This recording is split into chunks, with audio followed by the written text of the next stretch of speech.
Strategic turning point of World War II. Eastern Courier, the 18th of January 2024. During World War II, British wartime Prime Minister Churchill once lamented after the Battle of El Alamein on the Egyptian battlefield. In North Africa, before the Battle of El Alamein, we had suffered repeated defeats. After the Battle of El Alamein, we invincible.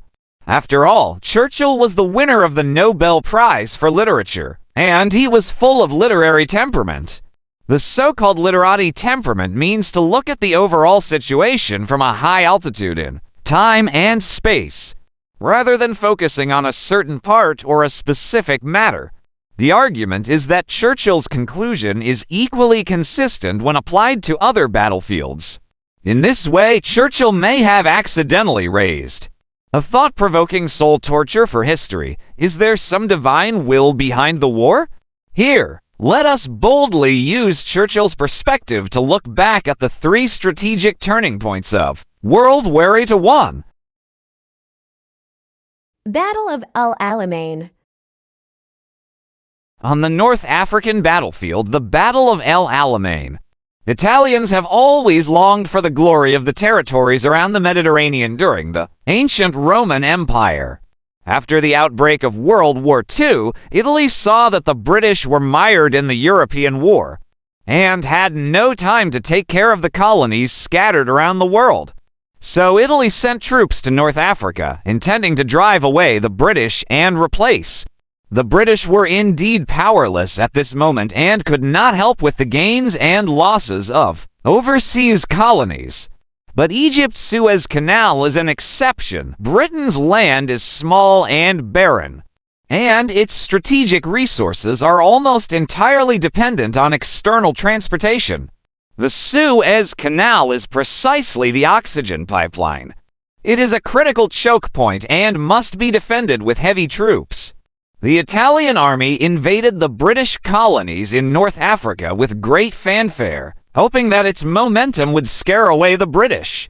Unexpectedly, the British refused to retreat and actually fought back. 1. The Italians resented the British for not following common sense and called them villains. Mussolini, the man in power, was unwilling to a complete failure from now on, so he went to Germany to beg reinforcements.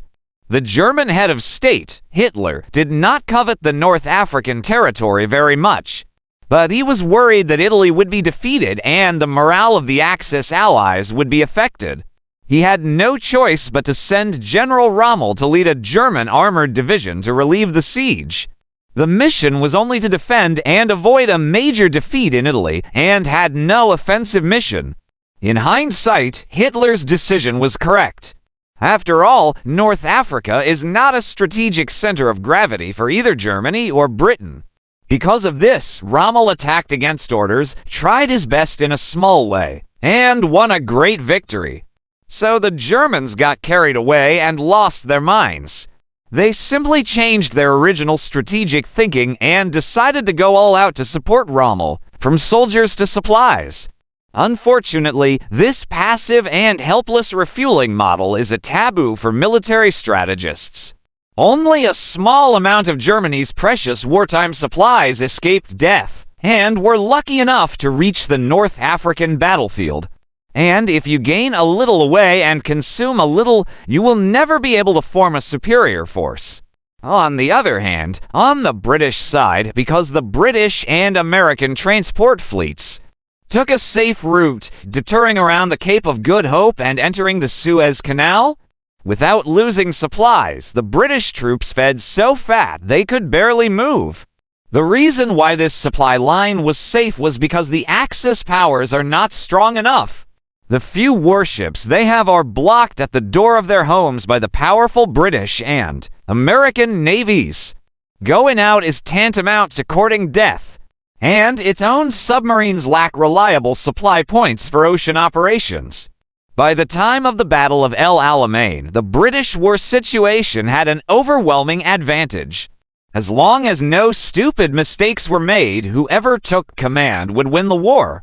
The battle took place from October 23 to November 4, 1942.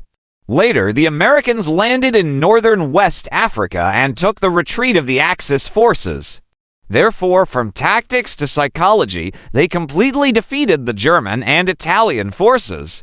In particular, the fall of the star of the god of war, Rommel of the Desert Fox, severely damaged the vigor of the fascist camp. Modern academic circles generally believe that the North African battlefield was a supply war.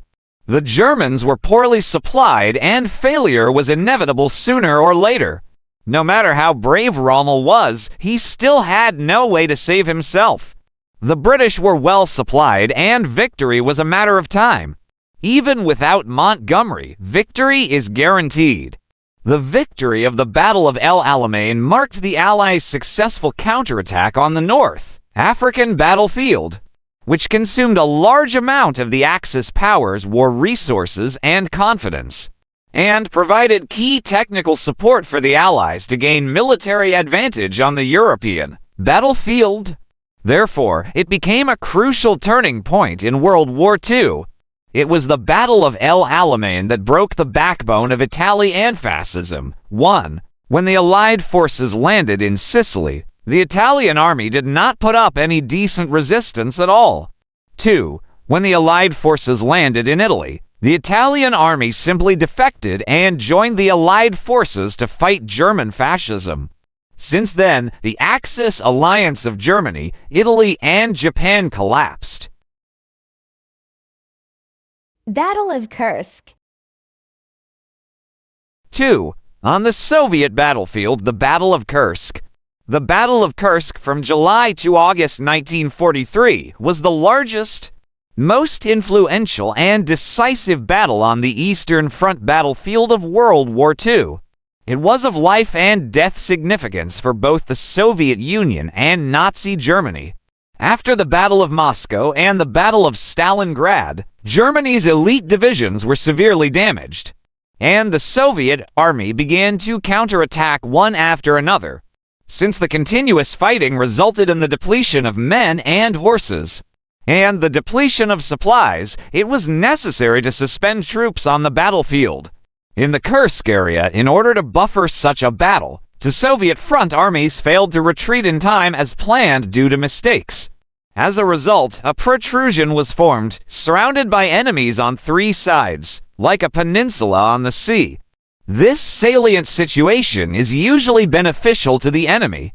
So the Germans tried to seize the opportunity and took a big gamble. 1. If Germany wins, it will annihilate a large number of the Soviet Union's effective forces and restore its battlefield advantage.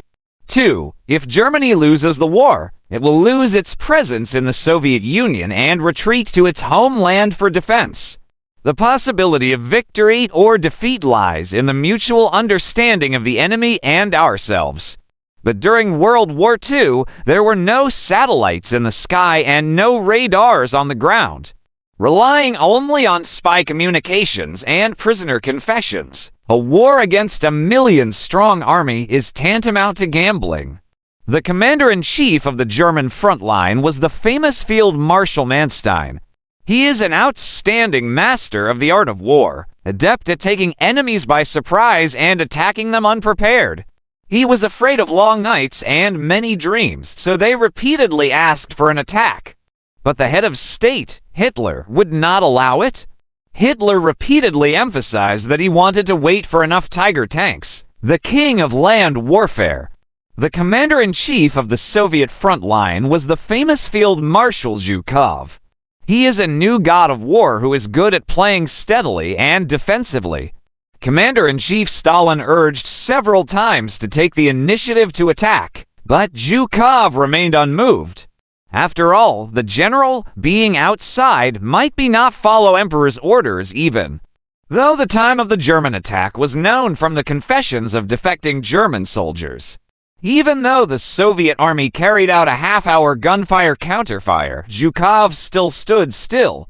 Waiting the battlefield was exposed when the Germans took the initiative to attack.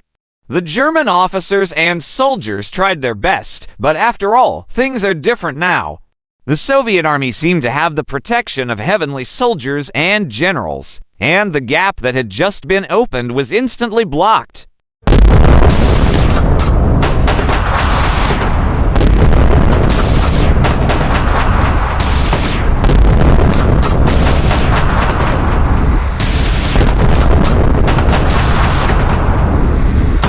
After a few days, the elite German army was almost exhausted, hit hard.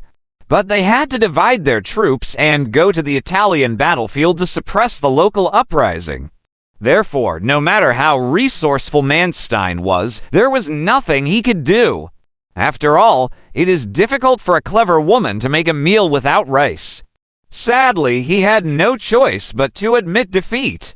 In hindsight, it is believed that Manstein's proactive attack was correct.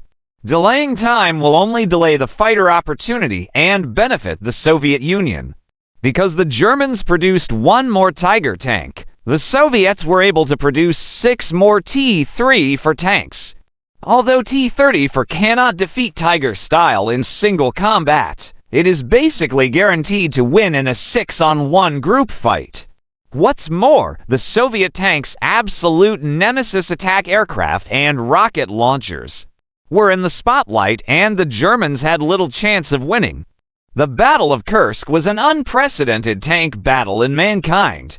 The defeat of the German army in this battle marked the end of the German army in the Soviet Union.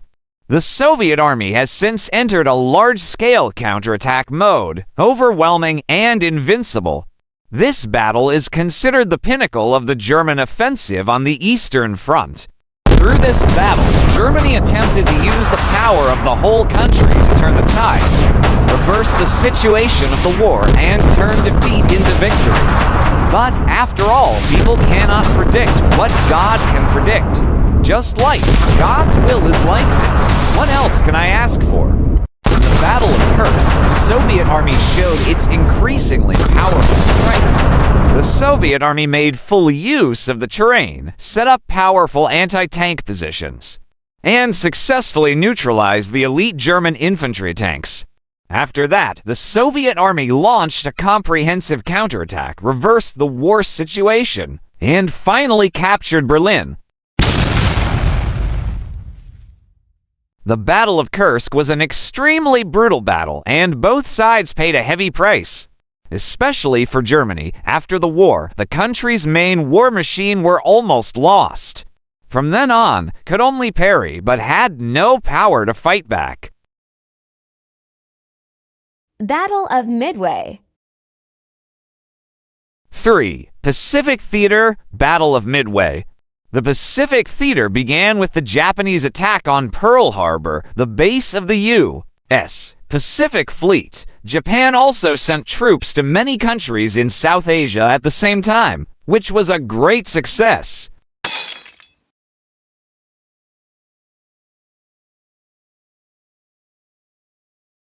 The next day after Pearl Harbor attack, the United States declared war on Japan and organized the Allied powers to fight against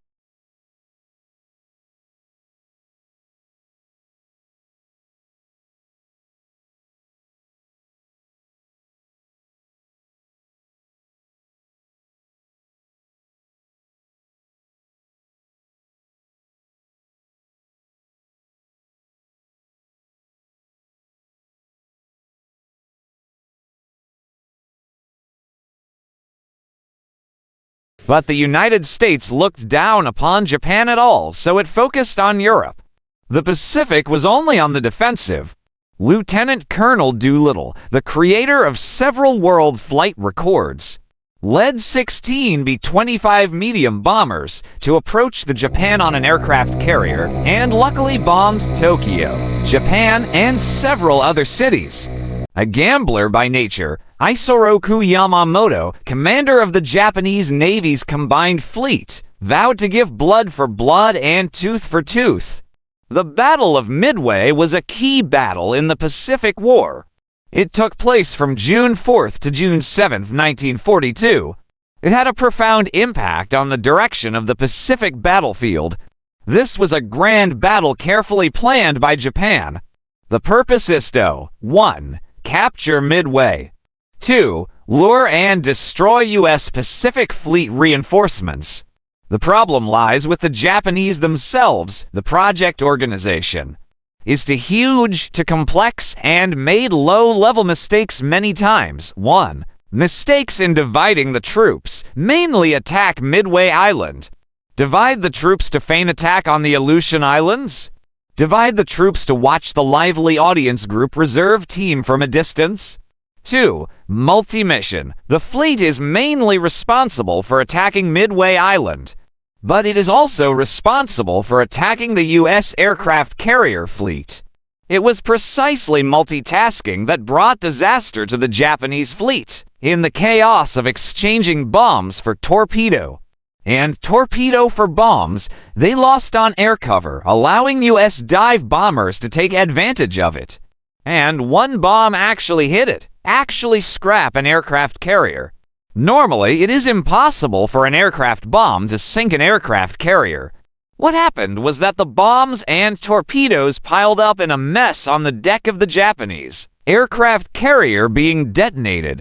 Continuous collectively exploded, triggering a catastrophe. 3 of Japan's main aircraft carriers were sunk in 5 minutes. Later, another aircraft carrier was added.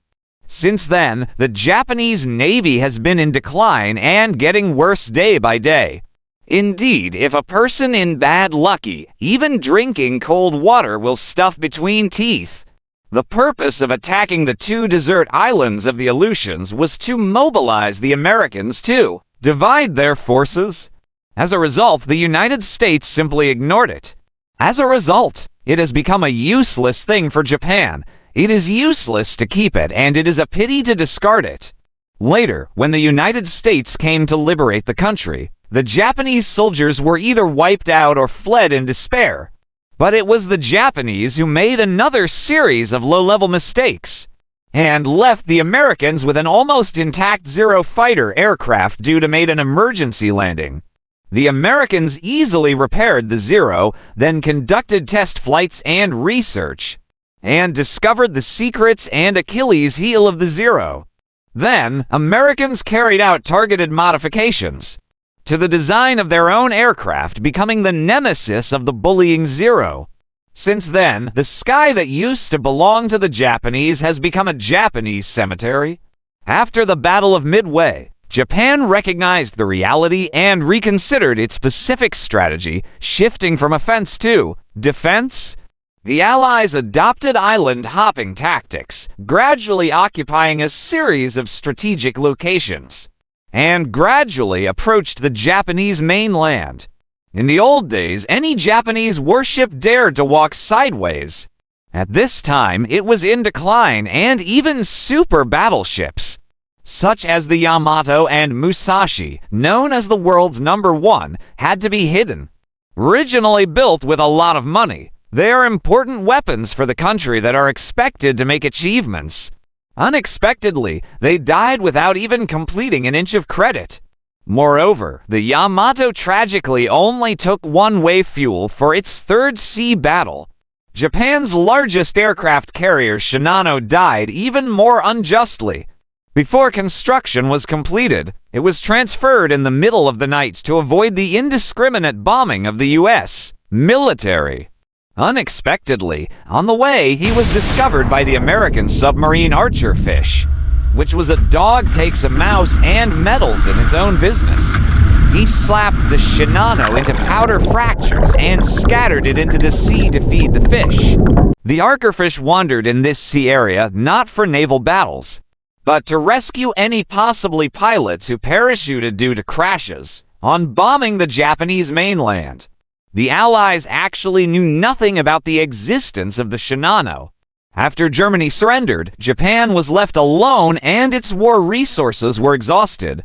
Surrender was only a matter of time. The Allies moved a large number of European troops to the Pacific battlefield. The Air Force began to carry out hell-like strategic bombings on the Japanese mainland. The Navy can dispatch more than 100 aircraft carriers in one battle. At this time, I am afraid that even the Japanese Amaterasu will be powerless and helpless. After Japan lost its sky and sea, it had no chance of winning, even if it was a fluke. First of all, it is because Japan has lost the transportation channel for strategic resources. For example, steel, oil, rubber.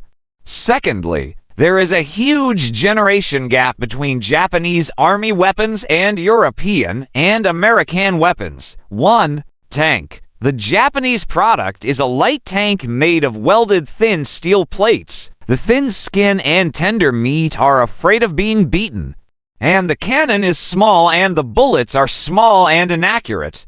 Western products, on the other hand, are heavy tanks cast in one piece. Their skin is rough and their flesh is thick and can withstand beatings. And their cannons are thick and accurate. 2. Artillery. Japanese product with small caliber and short range. The Western products have large caliber and long range. 3. Rifle. Japanese made 38-inch cap with one shot and one pull of the bolt. American products are carbines and European products are submachine guns. It can be fired in bursts or strafed, and there is no need for a bayonet at all. Today, when reviewing to the Churchill's worthy quote, we maybe not help but think of these 3 turning points of World War II. Come to think of it, maybe Churchill was trying to imply something.